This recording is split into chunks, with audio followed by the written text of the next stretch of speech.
The hunt. You know the drill. Predator gets hungry. Predator hunts prey. Predator kills prey. Right? Wrong. Sometimes game plans fall apart and major screw-ups abound. But the hunter who pays attention to all the mishaps survives. Now, 5 ocean predators perform epic fails and reveal what it really takes to make the ultimate kill.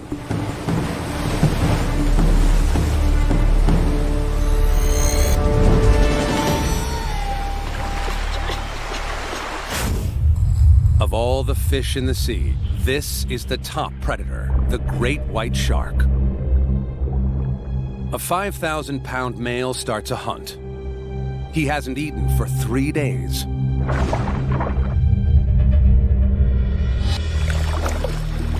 He picks up a scent from 2 miles away. Seals.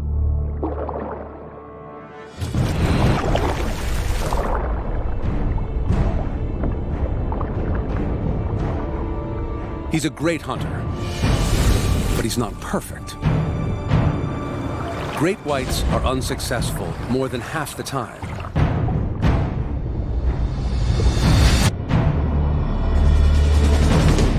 Weather conditions, prey reactions, or just plain luck can tip the odds. But this guy's got some clear advantages. The most significant being lots of prey. Seal Island. It's early winter, right when this 75,000-course buffet must leave the island in search of food.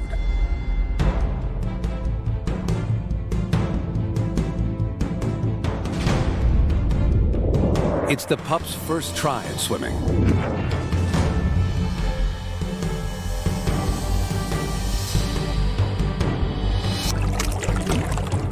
Instinctual grace soon surpasses clumsiness. They're on a mission. To get to their fishing grounds, they must run the gauntlet.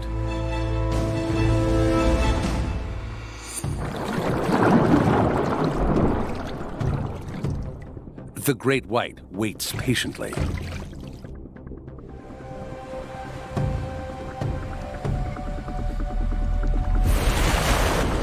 The older and wiser seals know what waits for them.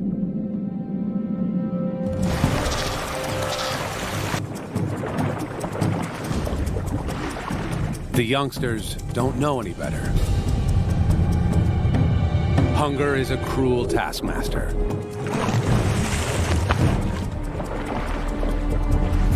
There is safety in numbers.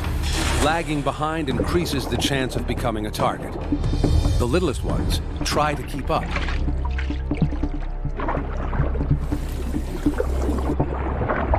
He can hear and feel them from over 200 meters away. In sharks, hearing and vibration detection are linked. The great white's invisible inner ears work together with 2 hollow tubes or lateral lines. Microscopic pores open them to the sea, and when something moves nearby, tiny hairs are stimulated, alerting him to the disturbance. Scientists call this sense a great white's distant touch.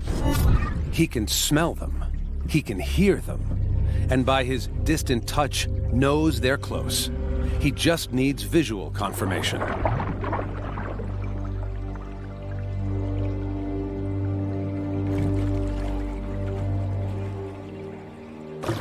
He makes his move, directly below his target.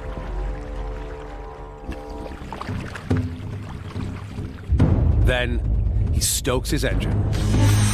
The tail is the shark's powerhouse. Red muscle sustains the swimming of the shark,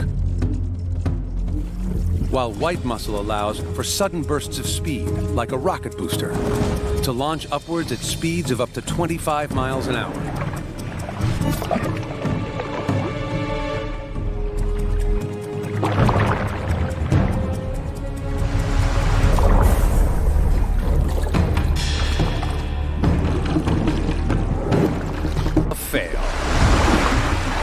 His elaborate sensory plan worked so well.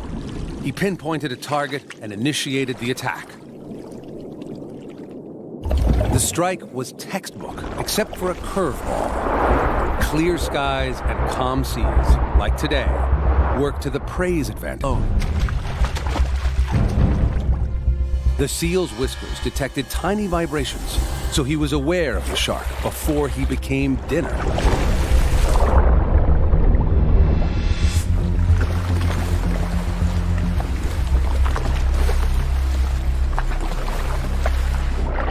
The seals are now on high alert.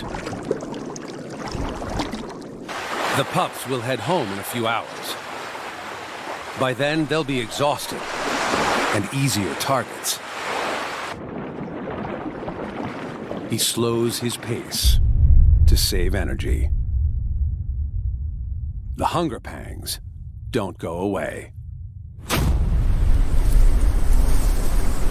By the afternoon, a wind ruffles the sea. It's supper time.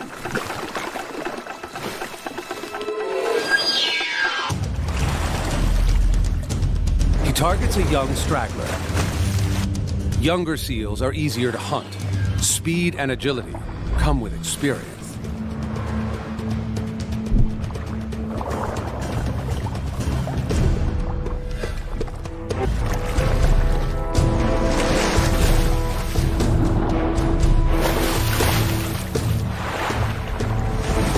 Great white has two major blind spots.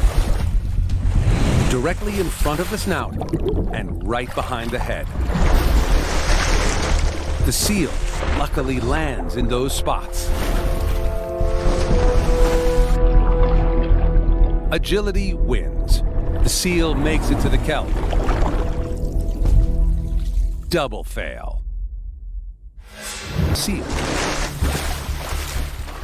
It became an agile torpedo, using its front flippers to propel itself away from the shark, whilst today. So when he missed the seal on the first strike, he should have just swum away. 2 fails means he's lost out on over 1 million calories. The sun sets on the perfect attack. But there's something wrong.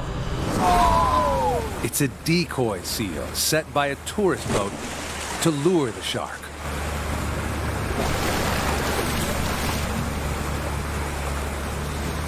Great spectacle, but our shark didn't get his much-needed dinner. It's an epic fail for the shark, but it's a valuable lesson on how sharks get it wrong. Most of his senses told him the target was real. He could smell seal. He could sense them in the water. His adapted eyeballs tracked the silhouette, and he hit the mark. It looked like a seal, acted like a seal, but it didn't taste like a seal. He was hoping for blubber, but instead got rubber. The more he tries, the more likely he is to make a kill, as long as he doesn't burn out. He needs to eat 1 seal pup every 3 days to keep up with the amount of energy he's burning. He needs a belly full of fatty seal now. Things are looking up. Overcast, choppy seas, and murky water. Perfect.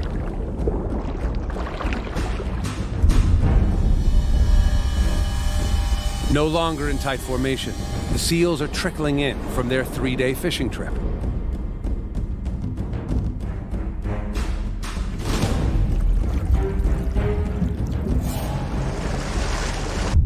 He closes in on another target.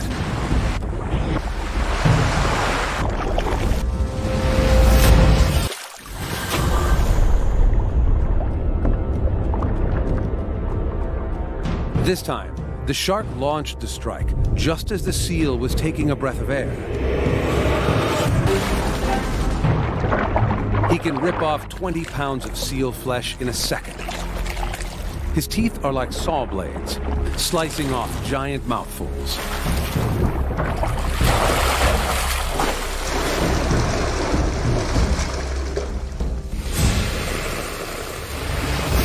For the great white, all systems must be accurately aligned for the perfect hunt. Every seal he gets fuels his machine. The ones that get away motivate him to try again. If the great white is the killing machine of the sea, this predator is its counterpart in the sky. Gannets are air-to-water missiles, plummeting at 60 miles an hour for their food. Now, they're leaving to track down a fishy feast. 200 miles away, millions of sardines start their annual migration.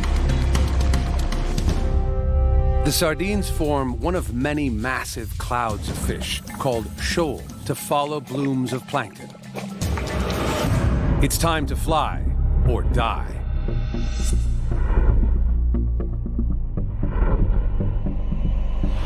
The sardines can travel up to 37 miles per day, but the gannets can cover 300 miles before refueling. Their bird's-eye view means they can look for dark moving water, a sign of fish massing together.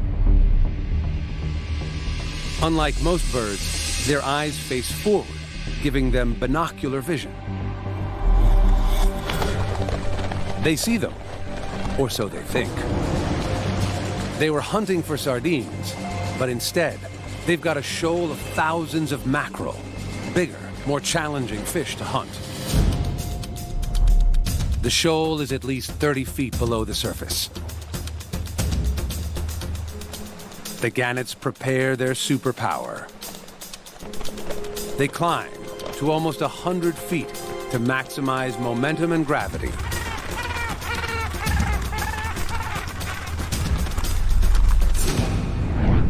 They have to be perfectly aligned, or they will die on impact.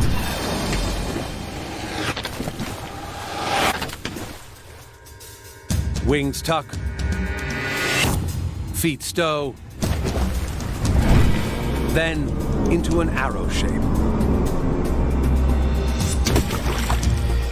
Most objects at this speed and from this height would hit the water like it's a brick wall. But the gannets cut right through it. Protective membranes cover the eyes and act as goggles during the dive. The beak is strong and pointed. Their nostrils are internal, preventing any water from entering on impact. The thick skull bone is a crash helmet, and air pockets inside are like airbags, cushioning the blow.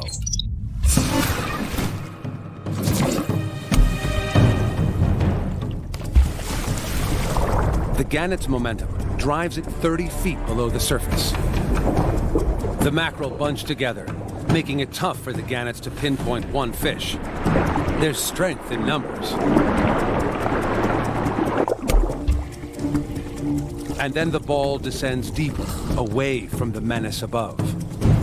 The gannet has two options: go back to the life of a bird, or transform into the awesome superfish.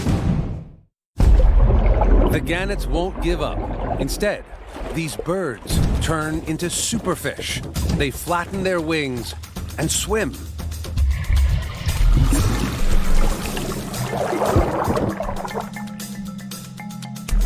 They can reach 60 feet while holding their breath.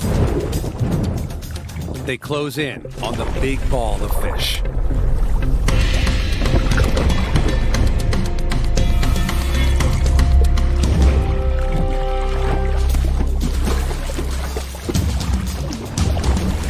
The gannets grab hold of the mackerel. But their plan of attack isn't working.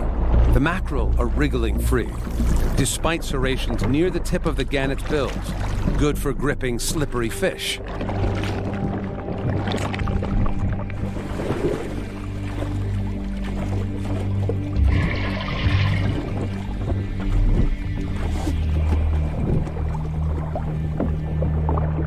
The shoal retreats to 100 feet, deeper than a gannet can dive without running out of air. It's a fail. The high dive was perfectly executed. Within seconds, the fish were under siege.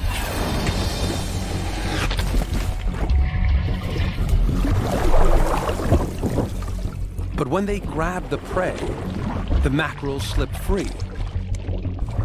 Mucus covers their thin skin, making them hard to hold on to.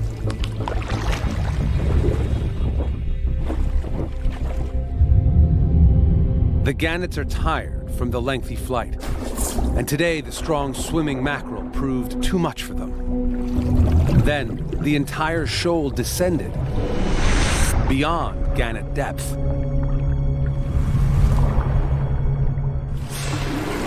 With empty bellies, they take to the skies once more. This time, they'll go for smaller, easier-to-grip sardines. But where are they? The gannets are now more than a day's flight behind the sardines. They need to hustle, a huge challenge for the young flyers among them. Their time and energy are running out. While the gannets search above the water, a menace prepares for battle below. Super quick, phenomenally agile, and equipped with lethal weapons. It's the fastest fish in the ocean, the sailfish. The school has found the sardines and is closing in. When a single sardine joins a shoal, it gains protection in the crowd, but it also joins a big waving advertisement for food, which is why the shoal is also called a bait ball.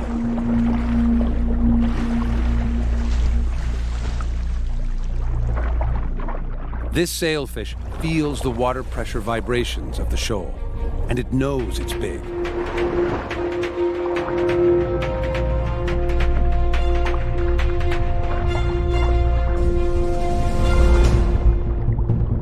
Once it locates the sardines, it chases them down. The sailfish uses its bill to slash at the sardines and isolate a victim.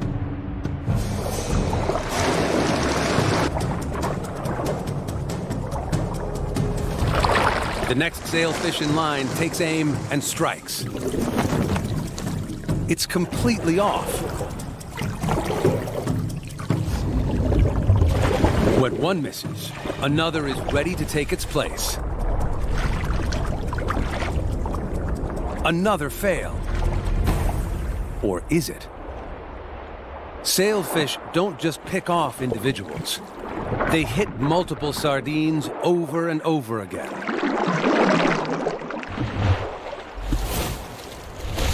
As it slashes, the tip of the bill can cover 20 feet and turn through 575 degrees in a single second. That's a lot quicker than a sardine can swim, and a lot faster than it can react.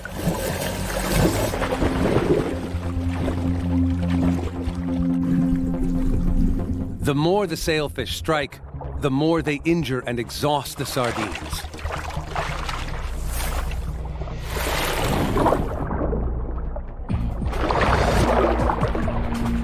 Now, they're easy pickings.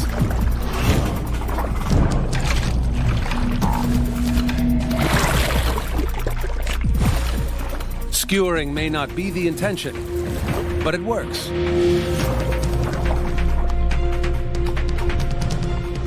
Victory.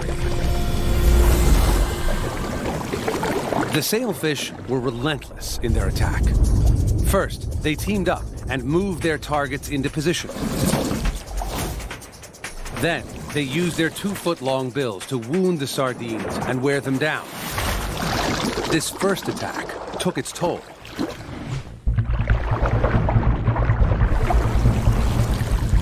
Each sardine was roughed up, then gulped down by the sailfish in less than 1/10 of a second.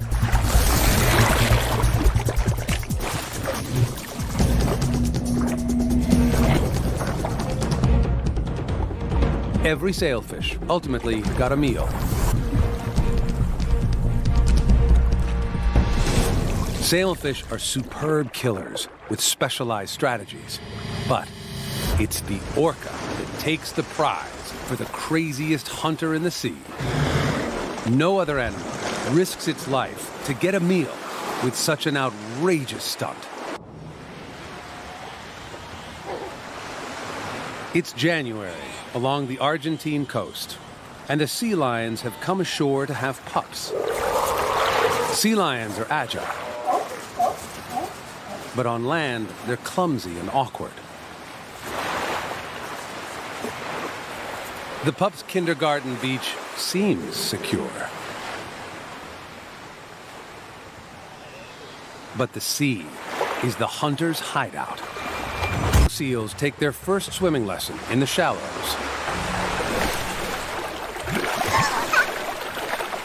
As they splash in the water, they give their exact position away to the finely tuned sonar receptors of the orcas. Sound waves travel through water 4.5 times faster than through air. The orca emits a series of clicks through its forehead, like a beam. When the sound hits an object, it bounces back as an echo. This echolocation gives a detailed picture of the size, shape, speed, distance, and direction of the prey. The orca has no problem finding her target. It's getting to it in the shallows that's nearly... 4 hours later, the tide is up, but it's still too shallow in places. She searches for a spot where the high tide will help push her right up to the beach. She's found one.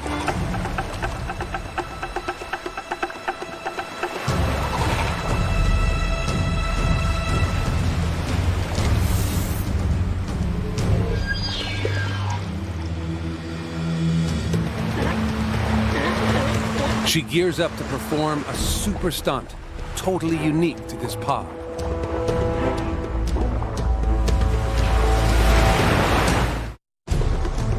The female orca prepares to ambush her target. Surfing a wave, she speeds toward the beach at 30 miles an hour.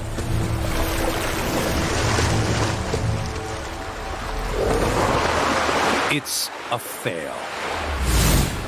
Success is determined by forward planning and critical timing. She didn't get enough speed at launch.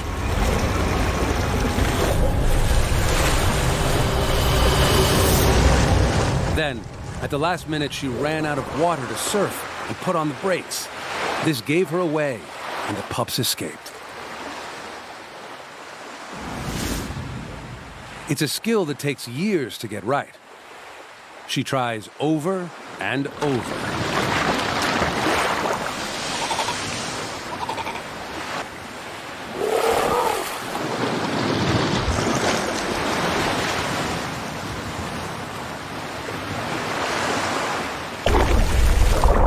In this pod, there are a lot of mouths to feed, and the orcas need to eat at least 3 seal pups every day.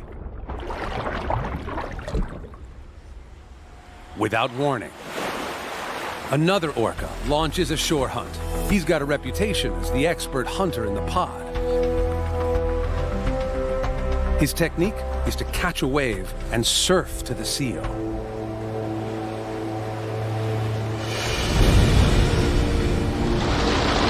He's got it. But now, he's also stuck, and yet he doesn't let go of the pup.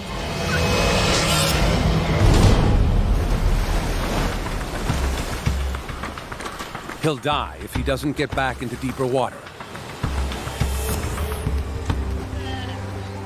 How can this massive 22,000-pound mammal haul its own bulk out of this fix? He starts thrashing. It looks like panic. But it's not panic. He's turning around.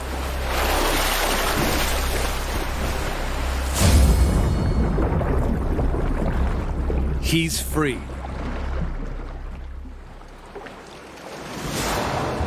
It's all about precision and timing.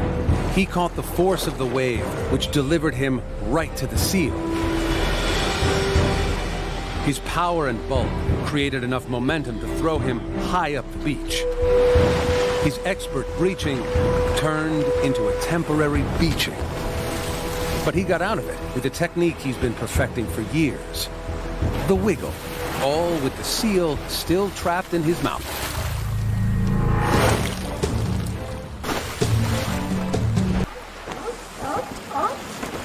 The hunting season is short. Before long, the pups learn to stay clear of the water, and the orcas become less and less successful. It's time for this pod to move on. But another, much bigger pod is just getting started. It begins with a family of 12. They find others with the same goal. The families don't compete, but join forces, form ranks, and are soon a legion of 1,000 strong. A ready-to-hunt megapod.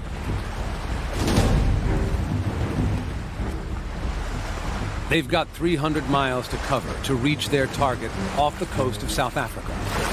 What drives this obsessive journey? None other than the irresistible sardine, now migrating within their reach. And they are being watched closely from above. Having failed to find the sardines themselves, the gannets place their bets on the dolphins. Just follow and let them do the hard work.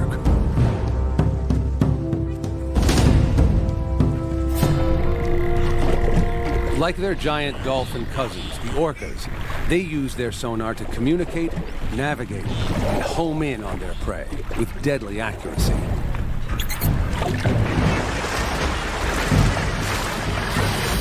Thousands of echolocating predators will soon pick up the swimming fish. The sardine migration pushes steadily northwards.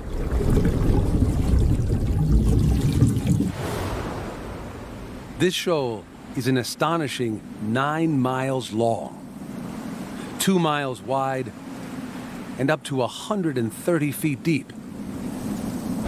In some places, the shoal is so dense and moving so fast that the fish in the middle die from a lack of oxygen.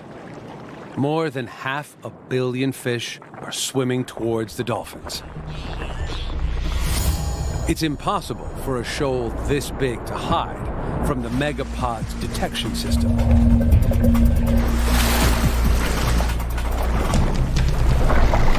The sardines fall right into the dolphins' trap. Now, the hard work begins. Holding their breath for up to 10 minutes, they work to split the shoal and push a smaller group towards the surface. They do it, herding the fish like border collies corralling sheep. Under attack from all angles, the sardines stick together. But the tiny sardine should never be underestimated. Along with vision, they coordinate their movements by reacting to water flow. When it works, they avoid bumping into each other. Organs, called neuromasts, line the skin around the sardine's head and accurately detect motion between themselves and the surrounding water. As one fish moves, it creates a flow of water that provides information to the fish next to it or behind it, allowing them to keep their place within the rapidly moving shoal. This is how a shoal works. Thousands can move as one. Each individual tries to find safety in the middle, creating a mass continuously folding in on itself. Nobody wants to be stuck on the outside. The gannets flock overhead, waiting for the fish to come within reach. The alliance is about to reach its climax. The table is set, everyone is in position. But unexpected diners show up. Sharks. Thousands of them,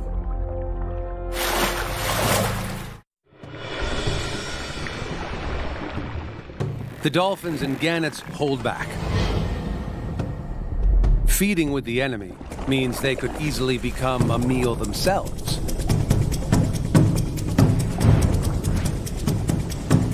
The sharks think they can collect the proceeds from the dolphins' hard work.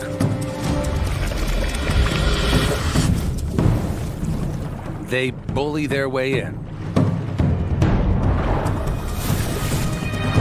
destroying the tidy formations the dolphins have organized. But the sharks can't get a mouthful.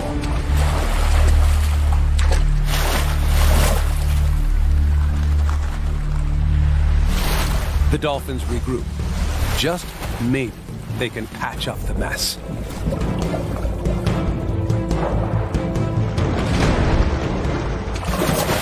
The sharks are worked up, but they're not denying access to the sardines. The dolphins boldly focus on turning this setback into a victory. If they don't, they all go hungry. Dolphin, gannet, even shark. The dolphins are back to herding. The sardines respond as predicted, defensively moving into a tight ball close to the surface.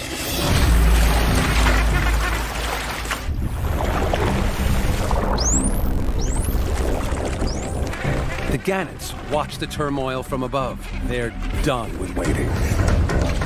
Hunger drives them to take the risk and feed with the sharks.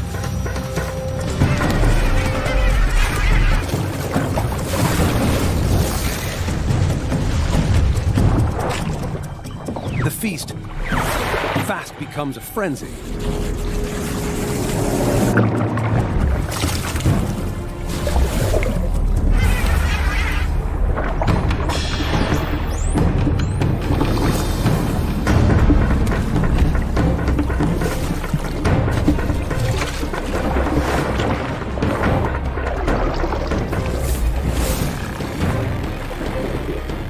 Now it's time for the dolphins' final weapon, a net of bubbles. The bubbles form a barrier that the sardines don't like to cross.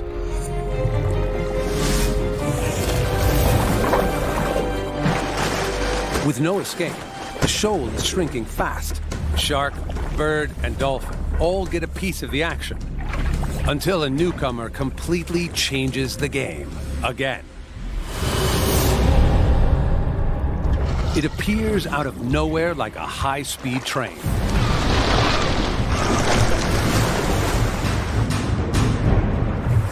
"42 feet in length, with the ability to swallow a small car, the Brutus whale vacuums up hundreds of sardines in one mouthful. He makes the shark look like a minnow. Flicks of its muscular tail power it upwards at high speeds. Even with its gigantic ballooning mouth, creating drag. Another whale explodes out of the depths. This time, it's a female. She's even bigger than the male. And she needs to eat over 3,000 sardines a day to survive.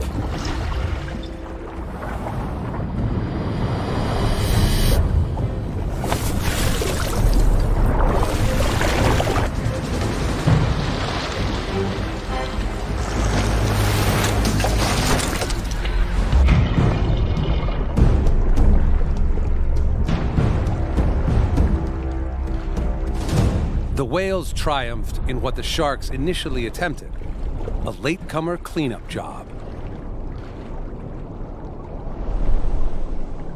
The dolphins scoop up what's left, and there's not much.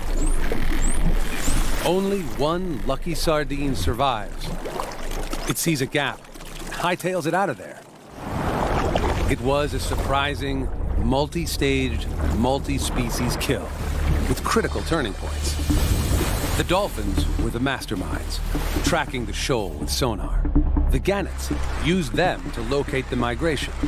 The dolphins triggered chaos, and the sardines retreated into a ball. The final step was to split the shoal into smaller balls and chase them up to the surface. Then the sharks bulldozed their way in, messing with the dolphins' plan and not helping their own cause. But the dolphins had the courage to regroup and pack the fish together again. As a result, all the predators could gorge themselves until the dark horse showed up. He vacuumed as much as he could before the bigger female took over, and she finished them off before the others could. Still, the super pod of dolphins is well fed. They disband and go their separate ways. The gannets now have enough protein to fly home. The sharks are full. And the whale did the least amount of work for the most reward. The sardines were massacred. There is safety in numbers, to a point. But predators catch on and triumph, especially when they work together for their bounty. As they will again every year, exquisitely timing their hunt to the Great Migration.